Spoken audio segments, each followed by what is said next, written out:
Hi, this is Michael Bodiak with Stock Market Addiction Recovery, and I have a video for you titled Revenge Trading. This is something that can play over and over in your head like a broken record, and the scary thing is, while in recovery, you can do it without even placing a trade. I played this script while abstaining from trading during my abstinence in the markets, but when acting on the temptations and chasing the markets as a contrarian, I'm wrong 99% of the time. For some of you, the losses are mounting up because you're on the wrong side of the trade. So you watch your losses mount and then you start chasing them. At some point, you try to do the opposite of your trades and you win back some, but ultimately the trade turns back the other way and now you're on the wrong side of the tracks. Again, because you're buying calls and the market is pulling back, or you're buying puts and the market is ripping higher. It doesn't matter if we're in a bull or bear market, your market psychology is tainted. For me, I have to be careful playing these scripts in my head while in recovery. So the market's just shot up 15, 20% in a very short period of time. And in my mind, I'm thinking, I've been in cash in my IRA for a bit. Why not buy some inverse ETFs and make a little? Or like many of you, you have the FOMO mentality and hop in near the top of the market, only to see slight gains before the trend shifts to negative.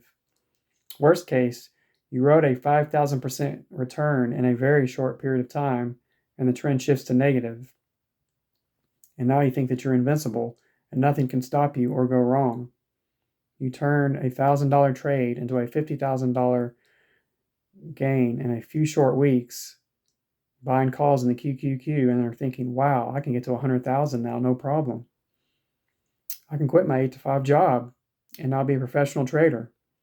Be careful what you wish for. So how do you change your mindset when the dopamine in your brain is firing all over the place? It's all about keeping your mind right. Romans 12:2 tells us, do not conform to the patterns of this world, but be transformed by the renewing of your mind. Then you will be able to test and approve what God's will is, his good, pleasing, and perfect will. Wow, how many of you can relate to the first part of this verse? If we conform to the chart patterns of this world, we will be consumed with anxiety, which causes us to overanalyze the charts and the patterns, and we lose patience, waiting for a bull flag or a bear flag to play out. The next thing you know, you're overthinking it and recklessly trading both sides of the market, and you're on the wrong side of the tracks. There are very few who can day trade like this and not let emotions get in the way. Money is our prized possession, and if we worship it, then it becomes our idol. Jesus tells us in Matthew 6:24, no one can serve two masters, for either he will hate one and love the other, or he will be devoted to one and despise the other. You cannot serve both God and money. So how do we break this vicious cycle of chasing fast money that controls your life? Step 3 in life recovery tells us that we made a decision to turn our wills and our lives over to the care of God. God will provide. Forcing the issue by worshiping your money will only bring more problems into your life. Do you love money more than your wife, kids, or family than yourself?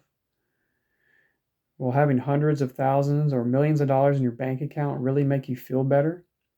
Unless you're using part of that money for the kingdom, it will never be enough. And you will worship your bank account, your possessions, and status over everything. Trusting God to handle our money is what we have to do by letting go of control in our addictions. And Matthew 6:33 tells us to seek first the kingdom of God above everything else and to live righteously, and he will give you everything you need. Thank you, and I hope you enjoyed this video. I'll have more